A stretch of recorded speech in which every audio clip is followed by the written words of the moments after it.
This is All India Radio. We now present a weekly roundup of the key events of G20 this week during December 12 to 18, 2022 under India's presidency. G20 India 2023. One Earth, one family, one future.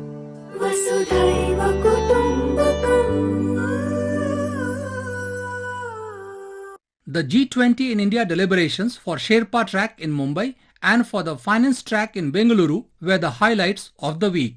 The participants were engaged in working out the agenda for the leaders of the group on key areas of global concern as they enjoyed the warmth and hospitality of Indian culture, cuisine and the crafts. The week starting on 12 December witnessed a series of interactions in Mumbai. The occasion was the G20 Development Working Group meeting to discuss development-related issues in developing countries, least developed countries and island nations. It provided a platform to the G20 member nations to come together and prioritize multilateralism, share solutions that promote growth, remap development plans and achieve the Sustainable Development Goal targets. During December 13 to 15, the participants engaged in sessions on data for development, role of G20 in advancing the 2030 agenda, infusing new life into green development and accelerating progress on the Sustainable Development Goals. Ahead of the meet, India's G20 Sherpa Amitabh Kant addressed a press conference in Mumbai on 12 December.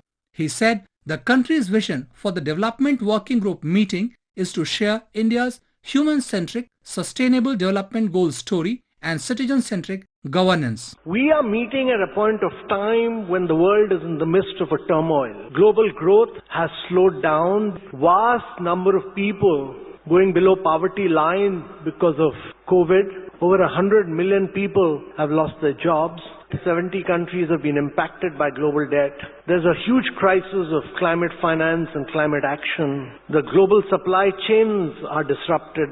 In the midst of all this, India has taken over the G20 presidency. Our belief is that every crisis is also a huge opportunity. Prime Minister has said that India's G20 leadership will be decisive, inclusive, will be action-oriented. Delegates visiting Mumbai for the meeting were welcomed in traditional Maharashtrian style.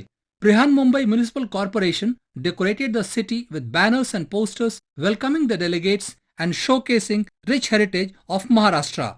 G20 logo was on display at vantage points including the iconic Gateway of India.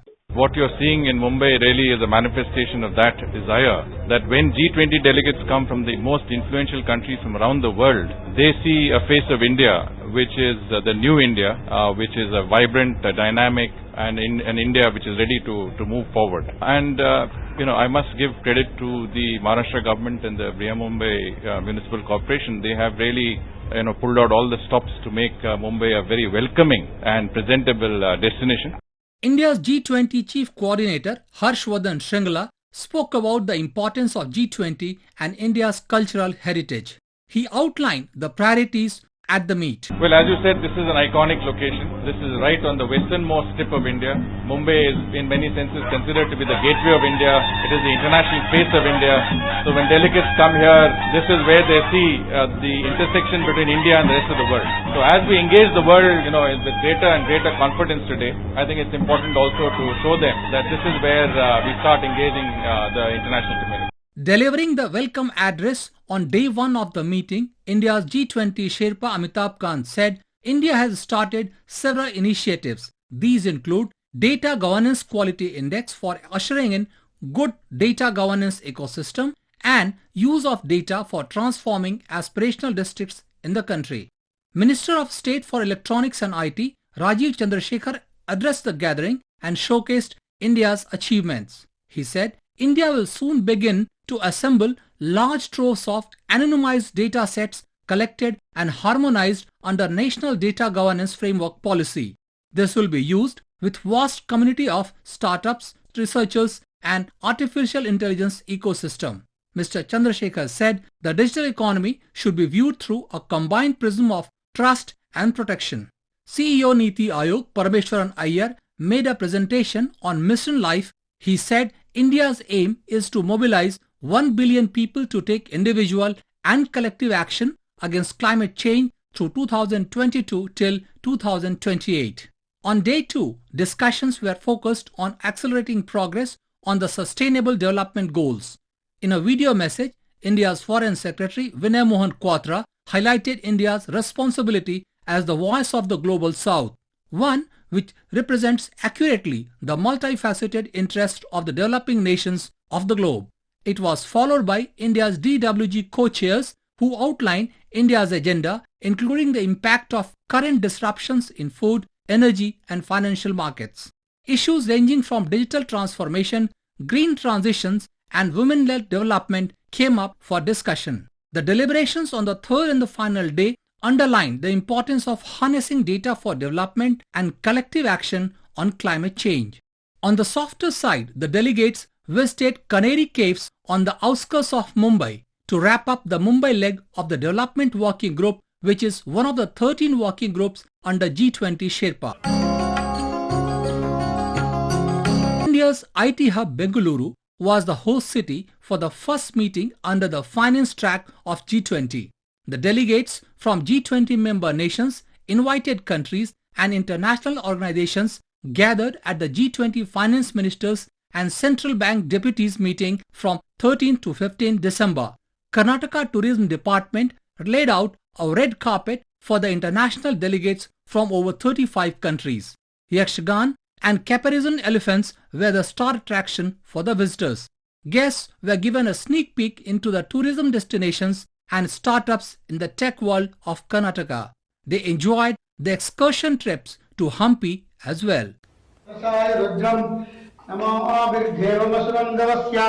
Ayam me hasto Bhagavan, ayam me Bhagavattarah, ayam me Vishwavedesha Joitume, Vishwavedesha Joyam Shivavarshana, Ete Sahasramanitam Pasham Grityor Matya Yahantave, Kan Yajnasya Maya Sarvarvijamhe.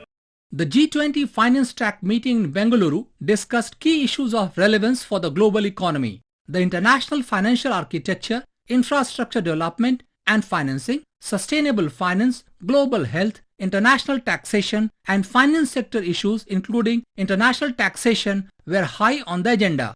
Building resilient, inclusive and sustainable cities of tomorrow came up for discussion. A seminar on the role of central banks in green financing was also held. The discussions in the finance track will ultimately reflect in the G20 leaders' declaration. Briefing media persons on 14 December, Economic Affairs Secretary Ajay Seth said India's G20 finance track priorities for 2023 saw broad support from the member nations. Mr. Seth said these discussions will be taken forward at the working group level over the next 2 months. Over 160 delegates from 19 countries along with European Union representatives and 17 international organizations such as IMF, WHO and ADB were present at the meeting.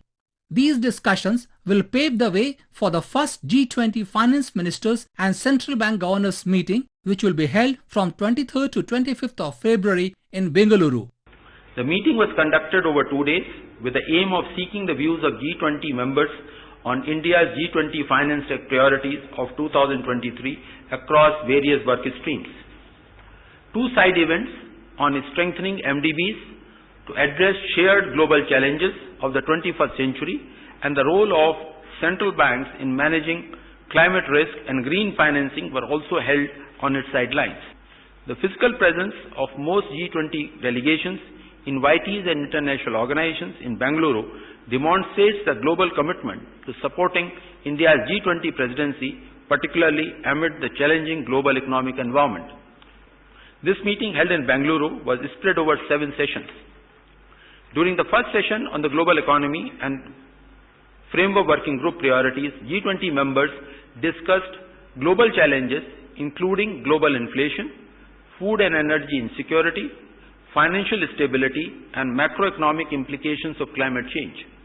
In the second session on the international financial architecture, delegates deliberated on various issues including strengthening and reforming multilateral development banks and ways to address implementation challenges associated with the G20 common framework for debt treatments beyond the debt service suspension initiative given the worsening debt situation. In the infrastructure session, discussion took place on India's priorities for the Infrastructure Work Group 2023 on financing cities of tomorrow, inclusive, resilient and sustainable. On sustainable finance issues, members exchanged views on the financing for sustainable development goals, including climate action, to facilitate the development of a sustainable and resilient global economy. Substantive discussions were held during the session on international taxation on the priority areas for 2023, including monitoring the progress of the two-pillar tax package being developed under the OECD G20 inclusive framework and enhancing tax transparency and multilateral capacity building on taxation. In the session on global health, we discussed strengthening of the coordination arrangements between finance and health ministers for pandemic prevention, preparedness and response, including expanding the voice of low-income countries by inviting key regional organizations to the discussions. During the last session of the meeting regarding financial sector and financial inclusion issues, the discussion focused on financial sector developments and approaches to advancing financial inclusion through a people-centric vision and shared views on priorities for appropriate financial regulations and ensuring financial stability through a common approach. Overall, we saw broad support across the board on the proposed priority of India's G20 finance track agenda for 2023. On the sidelines of the meeting, Deputy Managing Director of the International Monetary Fund, Geeta Gopinath, said Indian presidency of G20 can help garner global cooperation to solve multilateral issues. It's great. I come very often, so I'm always looking forward to visiting India, but Bangalore and my parents live in Mysore, so no, this is always great. This is a very important year for the world. We're in tough times, there are many global challenges, and there is a great expectation that India, through its presidency, will be able to help with bringing together global cooperation to address some of these issues. So for instance, when it comes to matters of food security and energy security, this is very important. It's very important for the global south. India is playing a very important role. Debt is very high around the world, and there are many low-income countries that are in debt distress. Again, being able to have a much better debt resolution mechanism is very important, and India is playing a very big role over there. Similarly, when it comes to crypto and crypto regulation, climate finance, there are many big areas, and I think this presidency is critical to accomplishing what we really need for the global economy. On the last day of the meeting on 15 December, delegates visited the higher educational institutions of science and centers of technologies in Bengaluru. Taking a lead, Prime Minister Narendra Modi urged the members of Parliament to get involved in events related to G20 as it is India's program. Addressing the BJP Parliamentary Party meeting in New Delhi on 14 December, Mr. Modi asked the MPs to come up with ideas on how more and more people can be involved in the events related to G20. The events were followed up with the first G20 Framework Working Group meeting in Bengaluru. The two-day meeting began on 16 December as a follow-up to the first Finance and Central Bank Deputies meeting held in the city. India and UK are the two co-chairs for this group. Delegates from G20 countries discussed on wide-ranging issues from global inflationary pressures to monetary policies, debt burden, and policy coordination for a strong, balanced, sustained, and inclusive approach to address the concerns at the meet. The Brazilian Finance Ministry delegate said the ideas put forward by India are worth emulating. The Nigerian Finance Ministry delegate expressed hope that discussions will lead to tangible outcomes. As we wrap up the proceedings this week under India's presidency of G20, the focus is clearly on a resilient, sustainable and inclusive development with a robust financial architecture, especially for the developing nations, which can be productive in years to come. You were listening to the weekly roundup of key events of G20 this week during December 12 to 18, 2022 under India's presidency. G20 India 2023. One Earth, one family, one future. Vasudhaiva Kutumbakam.